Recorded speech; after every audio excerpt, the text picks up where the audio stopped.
Su historia ha sufrido la... Ahora en Blue, las historias, las primicias, los personajes, los deportes.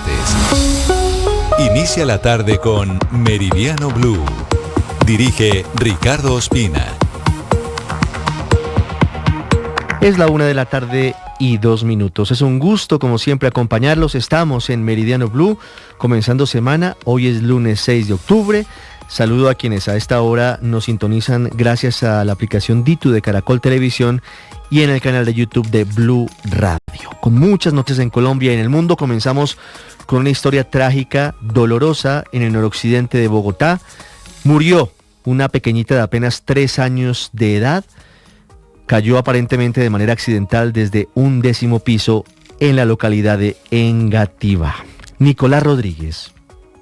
Sí, señor, en las últimas horas se conoció el caso de la muerte de esta menor de 4 años que cayó del 10º piso de un apartamento justamente en la localidad de Engativá hoy en la madrugada. De acuerdo con las primeras hipótesis entregadas tanto por los testigos y por las autoridades, esta menor de edad se encontraba sola en su apartamento mientras aparentemente su madre realizaba algunas labores de teletrabajo fuera de la vivienda. Una segunda hipótesis, Ricardo, es que esta menor estaba acompañada por otra menor de edad de 16 años que no se dio cuenta que la menor había caído de este 10º piso, sino que después fue alertada por los vigilantes del conjunto y por algunos vecinos. Ante esto mismo, la Secretaría de Salud de Bogotá confirmó que la menor fue trasladada al hospital de Engativá, donde nos encontramos en este momento, y asimismo fue entregada la noticia a los padres de familia que llegaron hasta este lugar. De acuerdo con la Secretaría, se realizaron las labores de reanimación, pero la respuesta fue nula y falleció sobre las 7:30 de la mañana en este punto. Asimismo, las autoridades confirman que se les entregó el informe total del fallecimiento de la menor a los familiares y a las personas que estaban acompañándola en el hospital de Engativá. Por esto mismo, además, también en video quedó registrado la asistencia que le estaban brindando los paramédicos del CRUE, de las ambulancias del distrito, por la caída de esta menor que rápidamente fue trasladada al hospital, pero minutos después, por la gravedad de sus heridas, murió en el hospital de Engativá. Gracias, Nicolás. 1:04, hablamos ahora de la reunión de la Comisión de Garantías Electorales. Estuvo el ministro del Interior, Armando Benedetti, con el ministro de Defensa, los altos mandos militares.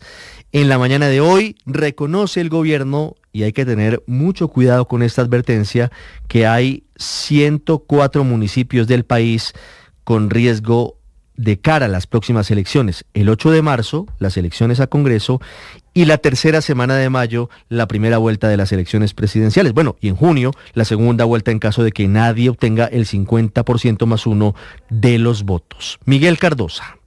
Buenas tardes. Hace minutos el encargado de confirmar la cifra de 104 municipios en riesgo electoral fue el ministro del Interior, Armando Benedetti, quien señaló que se trata de zonas que tienen problemas de orden público, donde hay cultivo de coca. Esencialmente se refirió al menos a 5 departamentos. Allá arriba en el Catatumbo, en norte de Santander, abajo en López de Micay, el Plateado, que es Cauca, Nariño y el sur del Valle del Cauca, y algo en Chocó, pegado a lo que es Magdalena Medio. Eso no es todo el país. Esos son algunos municipios. Pero Benedetti también rechazó la forma como se ha informado sobre las regiones con riesgo electoral. Dice que la Defensoría del Pueblo ha cometido errores en sus cifras porque, según él, están hechas con base en denuncias. Sobre las diferencias con el ministro de Justicia, Eduardo Montealegre, por la pelea en un chat interno de ministros, Benedetti señaló que por medio del magistrado Julio César Ortiz se acordó hacer las paces. 1:05, voy a Barranquilla. Increíblemente, 2 semanas después, sigue creciendo la tragedia por el consumo de licor artesanal adulterado. Lo conocen en algunos sectores populares de la costa Caribe como cococho. Finalmente había sido fabricado con metanol. Ya son 15 los muertos. En las últimas horas, otros 2 fallecimientos confirmados por la Secretaría de Salud del Distrito de Barranquilla. Vanessa Saldarriaga.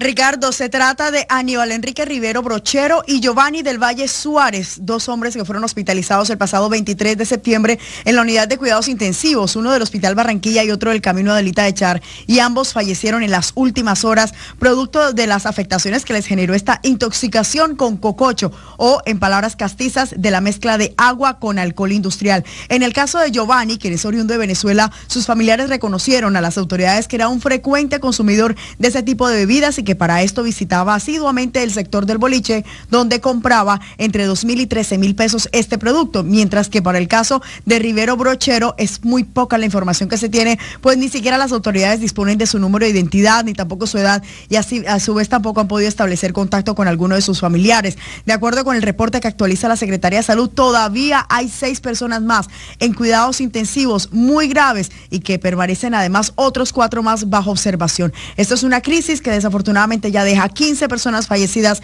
en Barranquilla, mientras que las autoridades siguen reportando operativos en contra del licor adulterado. Ricardo. Unas 07 en las próximas horas serán deportadas de Israel hacia Jordania las 2 colombianas detenidas porque formaban parte de la tripulación de la flotilla Sumut que intentaba llevar ayudas humanitarias a la Franja de Gaza. Desde Jerusalén, Caterina Ávila de Blue Radio.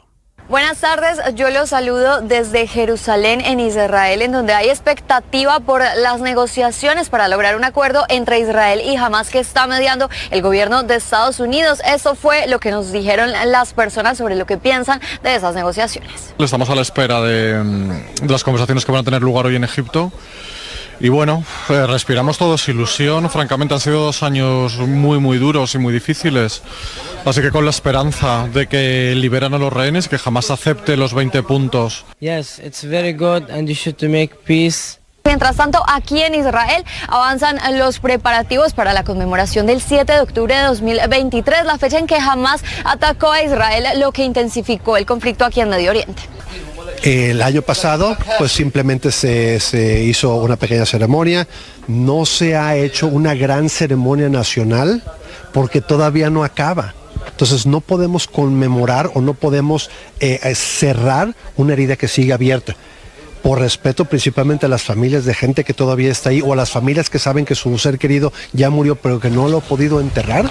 Muy posiblemente sí va a haber una protesta en Tel Aviv, más que nada es un plantón, una forma de que el pueblo sale a decir vamos adelante, que se haga esta negociación, que se termine, que se firme un tratado. Y a propósito de las 2 colombianas, Luna y Manuela, que fueron detenidas por autoridades israelíes cuando iban a bordo de uno de los barcos de la flotilla global Sumut, que iba a llevar ayuda humanitaria a Gaza, pues serán deportadas a Jordania mañana. Las fuentes cercanas al consulado confirmaron que les brindarán atención y que además una de ellas se regresará al país porque es caleña, vive en esa ciudad, pero la otra se va a quedar en Jordania junto a su esposo con el que reside hace varios años en ese lugar. Seguramente por eso las 2 colombianas son deportadas a Jordania y no a España, porque la pareja de una de ellas es jordano y va a permanecer en ese país. Hablamos ahora de la caída de las exportaciones colombianas en agosto. Laura Olarte. Por un lado, las ventas externas de combustible en este 2025 cayeron en un 0,1% en relación con agosto del 2024, vendiendo más de 3.842 millones de dólares. Esto se ha debido a la caída del 18,1% de la venta de productos relacionados a las industrias extractivas, principalmente el petróleo y productos derivados del mismo. Al igual, disminuyeron en un 11,3% las exportaciones del grupo manufacturas, cifra que se debe a las bajas ventas externas de artículos manufacturados, que son las materias primas que requieren de mano de obra, capital y maquinaria. El oro no monetario se sumó a las caídas de las ventas con un 0,8%. Por el contrario, los productos agropecuarios, alimentos y bebidas reflejaron un crecimiento del 49,3%. El café y las bananas fueron los alimentos más vendidos al exterior, con una sumatoria de 32,8 puntos porcentuales más que en agosto del 2024, generando 1.270 millones de dólares para agosto del 2025. Sin embargo, es importante recalcar que se reflejó una disminución de las ventas a Estados Unidos y China, y por el contrario, hacia Canadá aumentó 2,1 puntos porcentuales. 1:10 en noviembre de 2020, los huracanes ETA e Iota azotaron severamente el archipiélago de San Andrés. La Procuraduría hoy, casi 5 años después, está abriendo investigación porque detecta posibles irregularidades en la contratación para la reconstrucción de la isla en ese momento. Sebastián Martinelli. Los contratos que entra a revisar el ente de control estaban destinados puntualmente a la recuperación de infraestructura en San Andrés y Providencia, tras el paso de los huracanes ETA e Iota. Los procesos vinculan a Cristian Hernando Garzón Parra, interventor del consorcio CAM 2021, a Hernando Sanabria Lozano, interventor del consorcio Sacúdete al Parque, y a José Miguel López Arbeláez, supervisor de la Unidad Nacional de Gestión de Riesgo. En la primera investigación se analizan obras de reforzamiento en los centros administrativos municipales y en las estaciones de bomberos y de policía de Providencia, que según la Procuraduría no fueron recibidos a satisfacción o presentan fallas estructurales. La segunda revisará la construcción de los proyectos Sacúdete al Parque Aeropuerto y Sacúdete al Parque Circunvalar. Con esto, la Procuraduría busca establecer si hubo incumplimientos o deficiencias en la ejecución de las obras que debían beneficiar a la comunidad afectada por los huracanes. 1:12 acaba de pronunciarse la portavoz de la Casa Blanca, Caroline Leavitt, sobre el futuro de Nicolás Maduro y el siguiente paso, la siguiente fase en su guerra contra el narcotráfico. Esto dijo Caroline Leavitt hace minutos.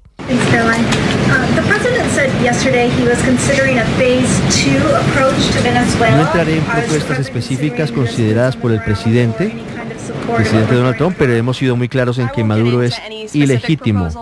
Trump ha tomado acciones duras para terminar el tráfico de drogas. Pareciera inminente una incursión terrestre de Estados Unidos en Venezuela. Y hablando de noticias del mundo, les contamos cuáles fueron las duras declaraciones del Vaticano sobre el conflicto en Gaza, la amistosa llamada del presidente Trump con Lula, la guerra en Ucrania y la crisis política en Francia. Duró muy poquito el nuevo primer ministro. Lo último en el mundo, César Moreno. Hola, muy buenas tardes. En uno de los pronunciamientos más duros del Vaticano sobre la Franja de Gaza y el conflicto con Israel, el secretario de Estado del Vaticano, el cardenal italiano Pietro Parolin, considera que el ataque del 7 de octubre del 2023 de Hamas es una masacre indigna e inhumana, pero agrega que incluso la legítima defensa debe respetar el principio de proporcionalidad y que la guerra resultante ha tenido consecuencias inhumanas. Parolin, que dirige la diplomacia vaticana, avaló las movilizaciones pro-palestinas por todo el mundo y criticó a los gobiernos diciendo que, abro comillas, me parece evidente que la comunidad internacional se ve por desgracia impotente y que los países en condiciones de influir verdaderamente en la situación no lo han hecho para detener la carnicería en marcha. Vamos a la otra guerra. El Ministerio de Defensa de Rusia afirmó que derribó 251 drones ucranianos durante la madrugada de hoy lunes, una de las cifras más altas desde el inicio del conflicto en febrero del 2022.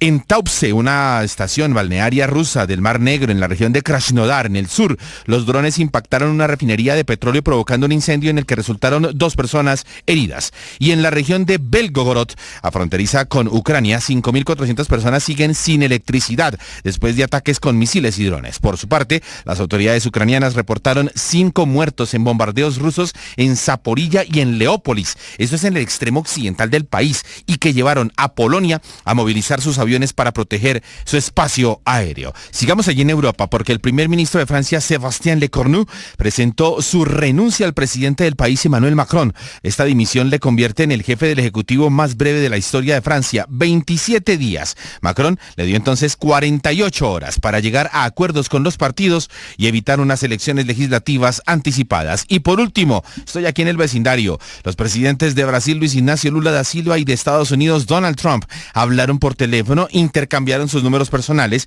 y durante la conversación de tono amistoso y que le encantó a Trump y duró solamente 30 minutos, Lula pidió a Trump la eliminación de los aranceles a los productos brasileños y las medidas restrictivas contra autoridades brasileñas, por ejemplo, el juez Alexandre de Moraes, que fue quien condenó a Jair Bolsonaro. Trump había impuesto un arancel de 50% en represalia por esa supuesta caza de brujas contra Bolsonaro, que es aliado de Trump. 1:15. En segundos vamos a Dallas, a Texas, en Estados Unidos, don Octavio, porque empieza el ciclo preparatorio de la selección colombiana de fútbol de mayores de cara a la Copa del Mundo del 2026. Qué chévere se siente saber que estamos clasificados a la Copa del Mundo. Octa, buenas tardes. Se siente muy chévere, sí, la verdad. Perdón, disculpas con los hermanos venezolanos, pero estamos, se siente un fresquito. Hace 4 años estábamos por fuera y y no es Ya, yo siento esta clasificación como mía. Pero por supuesto, bienvenido, pero claro que sí, es suya también. Vamos a hablar en un rato de eso, Richie, con las buenas tardes y el saludo para todos, porque además hay novedades con respecto a la selección Colombia, que tiene una primera baja por lesión, el caso de Jerry Mina, que no estará en esa doble jornada de partidos amistosos que se van a jugar en los Estados Unidos. Ya en un momento vamos a tener el informe. También vamos a hablar del fútbol colombiano, de lo que dejó la fecha del fin de semana y lo que va a ser el partido del día de hoy. También estaremos hablando de todo lo que hay alrededor del fútbol en las próximas horas, porque se van a jugar amistosos y partidos oficiales en el resto del mundo, también el béisbol de las grandes ligas, muchas novedades con respecto a deportistas colombianos, Copa Libertadores femenina, todo por supuesto acá en Minutos en los Deportes en Meridiano Blue.